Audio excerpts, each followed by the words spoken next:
Hello and welcome to the Language of Autism. I'm Armand Kodai, and today I have a guest that I believe you'll be very interested in hearing from.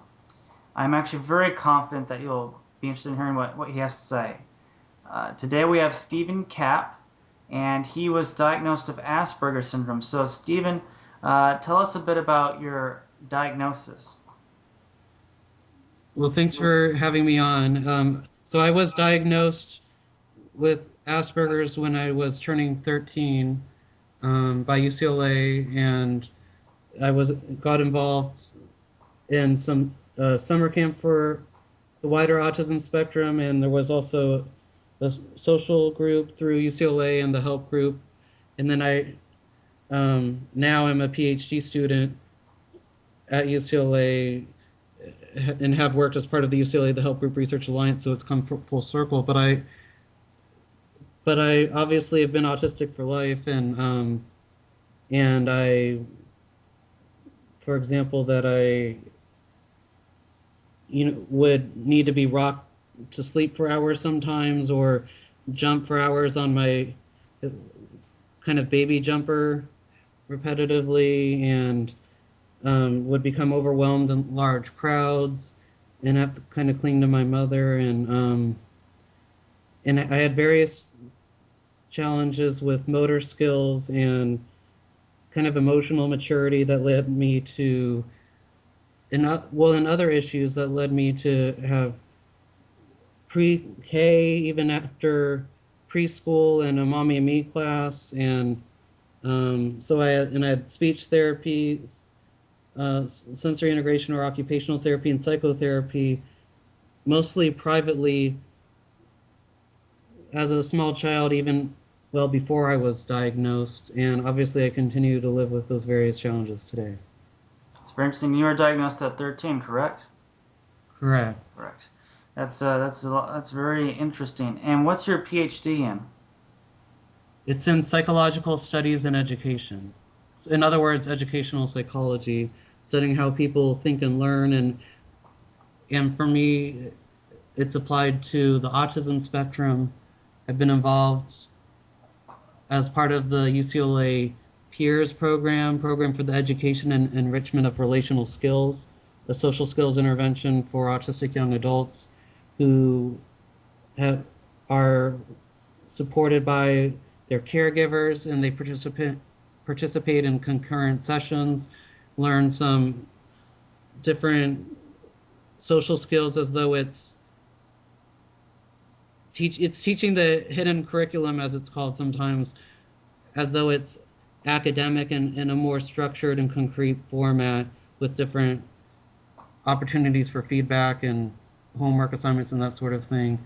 But I've also been involved in a project that is casually called Autism and the Internet, about autistic people's preferences for different communication media or modalities, and involvement in the neurodiversity movement and related socio-political attitudes toward autism that involved a diverse group of participants.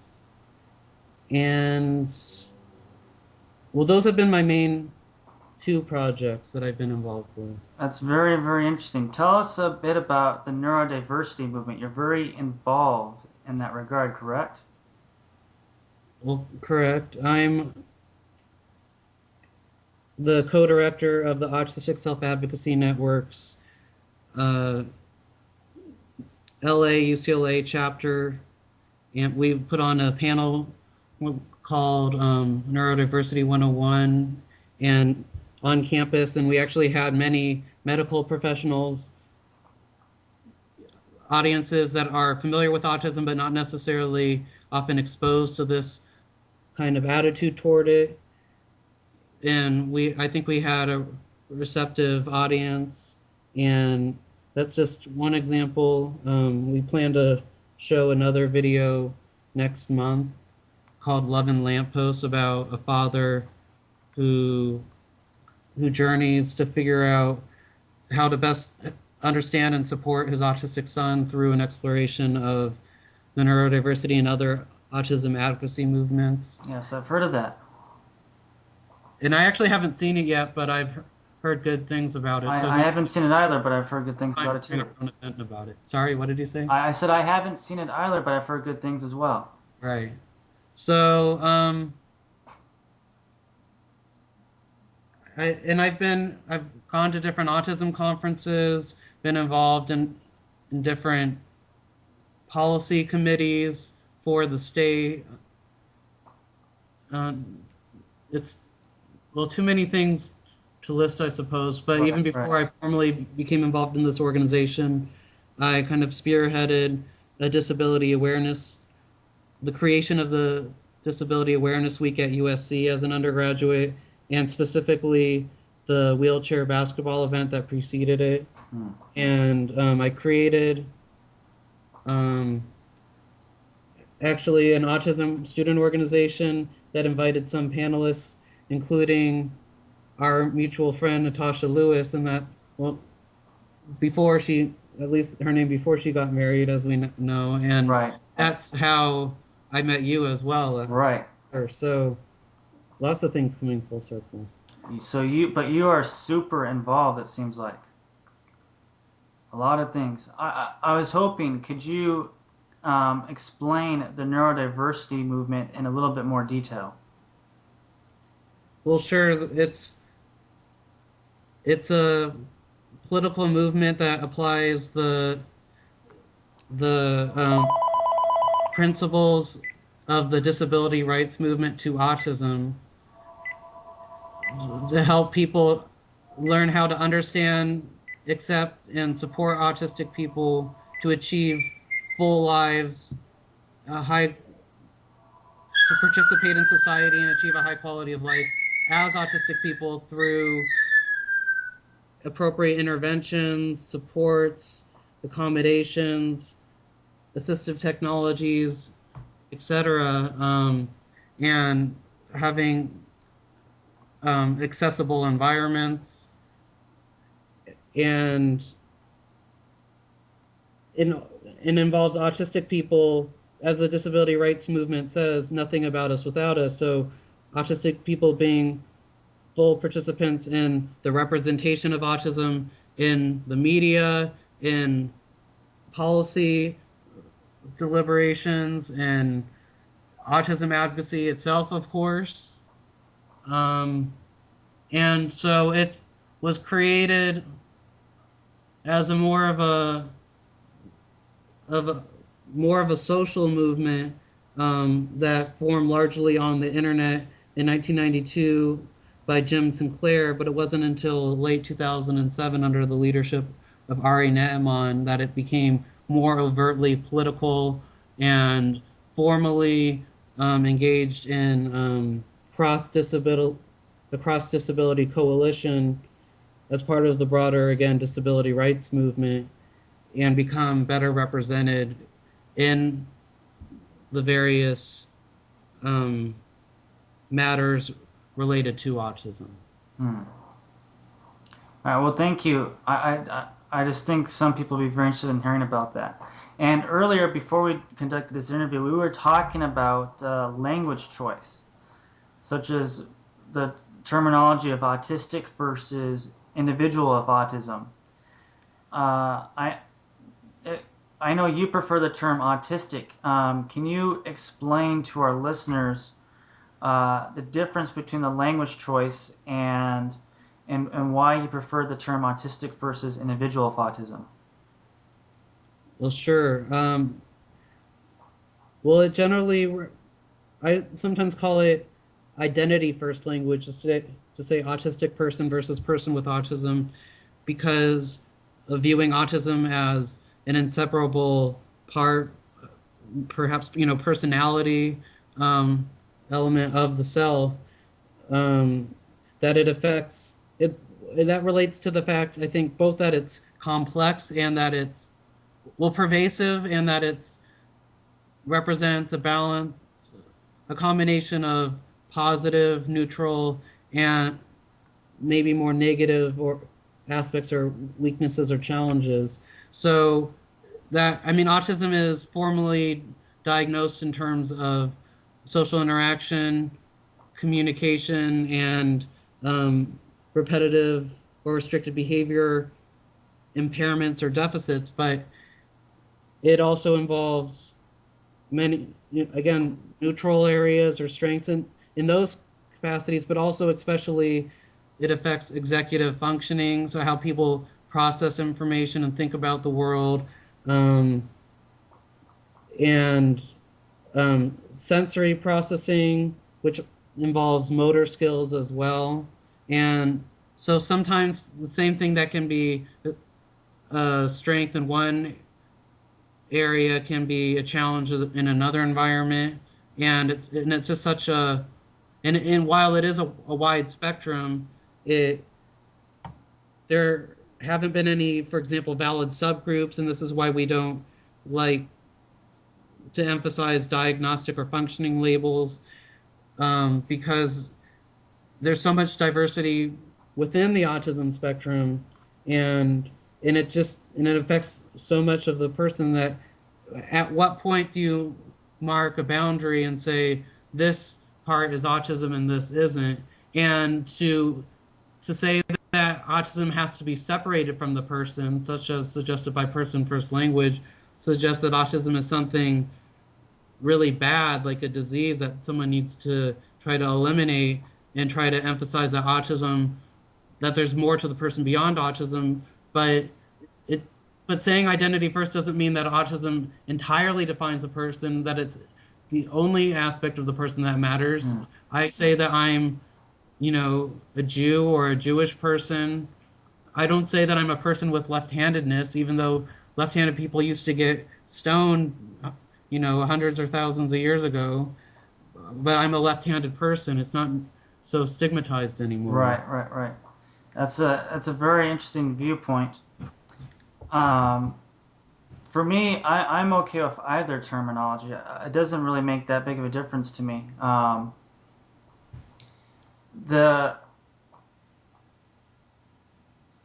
some people sometimes argue the opposite, that, for example, calling someone autistic is like saying that, which is exactly what you're saying, though, that it is who you are, but it's, it's also saying that that's it, that you're limited in that regard. There's been different, some people feel differently about the language choice and have different, at least I've run across people who have a different interpretation of what the terminology means exactly. Well, autism is a disability, and a disability is an interaction between personal or so-called, medical factors and social factors.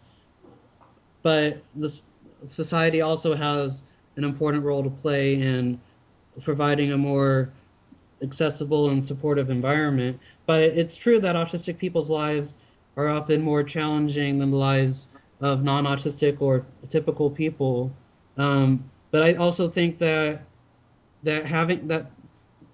autism is part of a natural variation in human functioning, and that there are so many other disabilities, developmental or what you might call psychiatric or learning disabilities, and various kinds of disabilities, that they have various strengths and weaknesses, and the strengths are often they arise from, rather than just being independent from, some of the significant challenges, and it's on this broad continuum. So to try to separate some of these parts from humanity from others, I think, even if we call them deficits, I think deficits are a legitimate part of human diversity.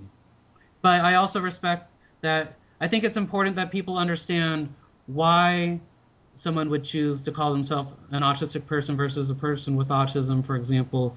And I think a lot of people are just not aware of that debate, or why people might prefer one or the other, and for people to be mutually respectful of one another's choices. And there's also, and in some environments, some people might prefer one or the other, and maybe people can accommodate a little bit, but I still think it's important for people to be aware of the issues. And there are also options such as on the autism spectrum, which doesn't use identity first language, but also doesn't necessarily separate the autism from the person. It doesn't really take a specific position on either. So, uh, what you so on the autism spectrum, you were saying about that, not taking a position. So, can you clarify that just a little bit further, your viewpoint on that? Well, I view that as a compromise. I don't think too many people truly prefer it, although sometimes it's the language of choice, and it also reminds people that it's a spectrum and that they're referring to people who might have the diagnosis of Asperger's or pervasive developmental disorder not otherwise specified, for example. Because sometimes if you might say autistic, you might not just be referring to people diagnosed with autistic disorder, but for the reasons I already specify, referring to the full autism spectrum. So there might be an advantage, at least in clarifying that you're referring to the full autism spectrum in that regard. But I think if you're literally just saying that someone lies somewhere on the autism spectrum, you're not saying that autism is part of their identity or not. You're just really saying someone who is part of this constellation of diagnoses or characteristics that we label autism, as it were. Right, right. So your viewpoint is like saying on the autism spectrum, that would be like saying I have autism, but I'm not identifying as that as my identity, is what you're trying to say. Well, I'm saying it doesn't explicitly say whether someone is or isn't. I'm saying that person with autism, by saying with, it's grammatically or rhetorically, it's separating autism explicitly from the person, but whereas autistic person is explicitly integrating it as part of the person. But I think on the autism spectrum doesn't take a position on either. I think it's kind of a neutral term that just literally says that someone is on the autism spectrum. Okay. That's the clarification that I was wanting in regards to how you feel in that regard. But yeah, that's very interesting, because I mean there is a debate about the language use, and some people get up in arms about what terminology is used. I really don't think that it should matter. I think, but I know some people get very upset if one term is used over another, and I think it's kind of unnecessary. Well, I think there are many various challenges that both autistic people face and that are faced by the advocacy world related to autism, that I think there are more important issues, and again, it's important to understand why people have this debate, but I think sometimes the emphasis on rhetoric, people lose sight of, on all sides, people lose sight sometimes of this bigger picture of the commonalities people have in wanting to practically improve the quality of life of autistic people. And some people, I think there are so many misperceptions about, for example, the neurodiversity movement, that maybe some of the rhetoric about celebrating autism and imposing a cure for autism, people don't realize how much you can do to help the person in between those, if you want to call them extremes, that you can both celebrate the person and still support some therapies and some ways to help their quality of life, but that these different interventions should build what we might call useful skills. And I can go into more, I can address interventions and the philosophy behind how to help autistic people more specifically, if you wish. What I'm curious to hear about is your viewpoint on I think you kind of briefly said something about society's role in autism.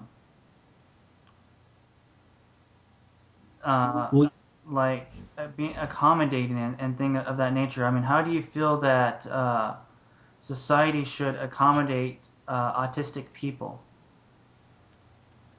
Well, it already, as one of the successes of the disability rights movement, it is kind of the law of the land to have reasonable accommodations for autistic people in this. And there are various principles laid down in civil rights legislation, such as the Americans with Disabilities Act, for people to try to live active, independent lives and these sorts of things.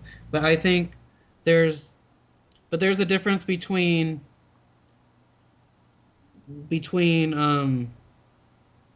the traditional notions of, for example, independence and the support that autistic people and other people with disabilities need in order to be socially included. So basically, there needs to be a balance between accommodation and adaptation with as much self-determination as possible. And so this means that, for example, when we're thinking about all these relevant quality of life areas such as education or living arrangements or employment, that often various support needs to be provided, and it might go beyond just accommodations, such as support and employment. It might be having a worker, a support person with you on the job who is helping to make sure that you're on task, or other responsibilities. It may be as you get more adjusted to the job, maybe they step back more, or maybe, but this is something that vocational rehabilitation, for example, government services can help provide. And living in the community, for example, rather than an extreme choice between having to live in an institution or or sometimes group homes I don't like very much either, and they're basically an institutional arrangement. A choice between that or, living with your family for your whole life, which can limit, I don't think it needs to be the responsibility of family members to care for someone throughout their life when they have, it's a very legitimate concern, who's going to care for my child. And I think this is an area for disability policy, is that if someone, cannot live independently without support in the community, that they should be able to have a support worker, so that they're living, for example, in an apartment, in a home of their own, but they have a support person or two at all times if they need it, or depending on the person's functional needs or support needs, they may just check in every once in a while and help with various aspects of daily living. Again, it's a wide spectrum, and there are all sorts of disabilities that present with various kinds of abilities and needs. So we need to have flexible policies that are personalized to the individual profile of strengths and weaknesses and interests that each person has. Right. Yeah, I agree with you on those points. You make a lot of good points there. Yeah, that's and I think that there's a lot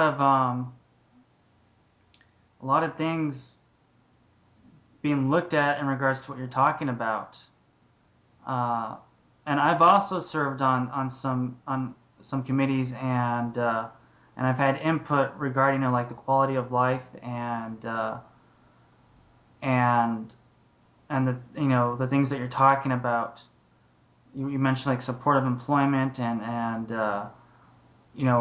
living arrangements, things like that. Mm-hmm. So you make a lot of valid points there. Now, I don't want the interview to go on for too much longer because I know you're probably very busy. I just have a couple more questions for you. And these ones are not going to be so much about autism, but I want the listeners to know just a little bit more about you. Like, what are your goals? I know that you're very involved in the autism community, but after you get your PhD, like, what are your goals in life? Well, I'm just entering my third year, and I still am open to various possibilities.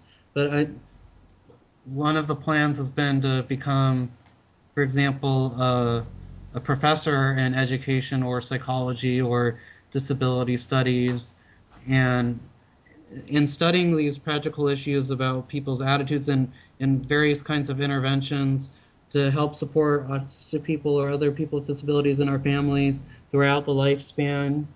Um, and in some of this may involve on the side or as part of my actual employment, working for some sort of advocacy related organization or continuing to participate in, I mean, well, professors generally do participate in conferences and often on committees of various sorts, and they have various um, obligations to the community to disseminate information and to help provide, well, to share their knowledge again. I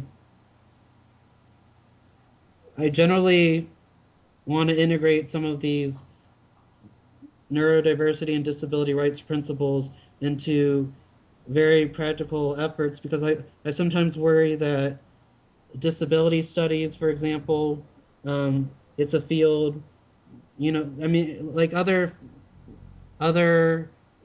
fields in the humanities that incorporate the perspectives of different underprivileged groups. There's Chicano studies, women's studies in so many different areas. I worry that sometimes there isn't the kind of there needs to be rigorous scientific methodology, sometimes quantitative or using various kinds of mixed methods or other things. Um, so there needs to be a balance between measures that are relatively quote objective and subjective to see what the interrelationship between them is and to try to do high quality research that affects audiences that are often um, not as exposed to some of these critical ideas, such as in psychology, which has often been more connected to the medical establishment. But I think psychology and other fields have been trying to consider how to incorporate diversity into their work. And I think that more collaboration between different kinds of thinkers in different fields, different ways of approaching different problems and that people face and opportunities that they can have, um, to try to find some sort of middle ground where people can work together and ultimately affect policies and people's quality of life. That's I think that's good. That's very good. And I'm just gonna ask just one more question. I think because like I said, we talked so much about autism, but before we go, I really want our listeners to really have a good idea of who we are. So, not autism related, what what are your interests? Do you like to watch movies or like what do you typically do in a day when it's not doing research and schoolwork and all of that? Well, ironically, I think the lack of structure in graduate school and in the various responsibilities here of studying autism and neurodiversity, I think I actually had more balance when I was an undergraduate and won awards in community service and that sort of thing in high school. But I try to see friends and go on hikes and I've actually seen family more than I did when I was an undergraduate student, um, and try to appreciate the time that I have with my grandparents and that sort of thing. I enjoy different. I like to keep informed with politics and to watch different programs, and I do like the arts Hmm. and various so cultural events. I used to go a lot more often to plays and to classical concerts. Um, and I'm still young and I can still learn to manage my time better to do these things. The opportunities are out there. And um, and generally trying to have a, a healthy physical lifestyle. You know, with exercise and eating well. And that's an area I think many people around the world, especially Americans, have much room for improvement, and I don't exclude myself from that. So, Hmm. uh, so as like anyone else, I'm a work in progress. All right. Well, that's all right. Thank you. I really enjoyed our interview, and I think that the listeners are really going to enjoy the interview. So thank you.